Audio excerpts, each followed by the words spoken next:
연속 보도, 내년에 문을 여는 국립부산과학관의 성공 열쇠를 일본 과학관의 사례를 통해 짚어보고 있습니다. 네, 이번 시간에는 일본의 과학관은 과연 어떤 방식으로 운영되고 있는지 차선영 기자와 함께 자세히 알아보도록 하겠습니다.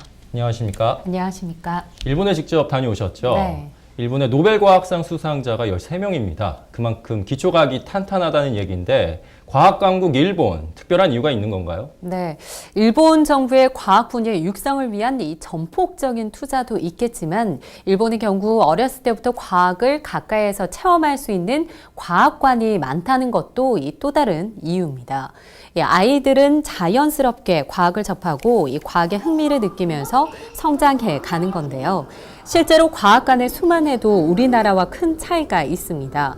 우리나라의 경우 72곳의 과학관이 있지만 일본은 794곳, 인구 10만 명당 한 곳의 과학관이 있을 정도로 일본에서 과학관은 굉장히 흔합니다. 특히 일본 과학관은 이 자원봉사 시스템이 유명한 걸로 알고 있는데 어떻게 운영이 되는 건가요? 네, 그렇습니다. 일본 과학관, 특히 미래관, 미라이칸의 경우 이 자원봉사자 규모가 굉장합니다. 이 자원봉사자 이 등록 수만 3만 2천 명에서 이 4만 명에 이릅니다. 이 과학관에 자원봉사자들이 많은 이유는 어릴 때부터 과학을 자연스럽고 즐겁게 접했다는 반증일 텐데요.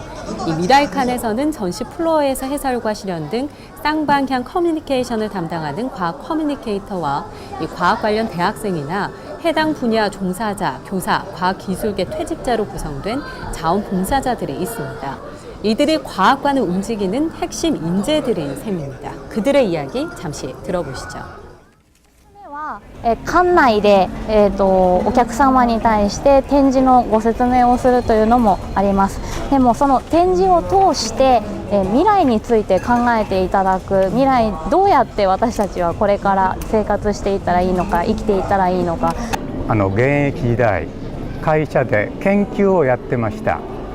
その研究の経験を皆様に少しでも還元したいなということでここのボランティアに応募してなりました。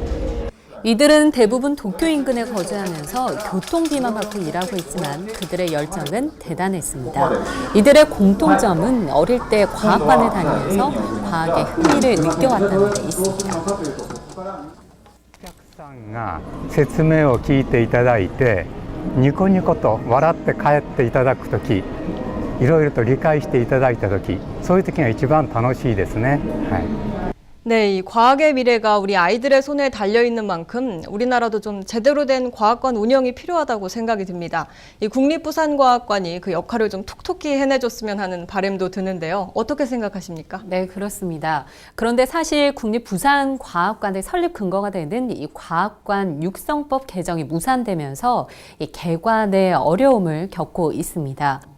네, 일단은 부산과학기술협의회가 전시물을 기증받고 후원 조직을 구성할 수 있게 됨에 따라 한숨 돌릴 수 있게 됐습니다. 국립부산과학관 건립을 위해 100만 명 서명 운동을 이끈 부산과학기술협의회는 현재 국립마루를 운영하고 있고 대학 교수와 교사, 최고 기술 경영자 등 600여 명이 참여하고 있는데요. 석 박사급 전임 강사만 25명, 과학문화 해설사 300여 명의 인력을 확보하고 있습니다. 부산과학기술협의회가 국립부산과학관의 성공적인 운영을 위한 지역의 힘이 되고 있는 셈입니다.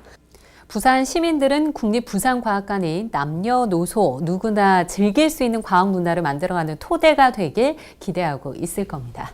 네, 차선영 기자 수고하셨습니다.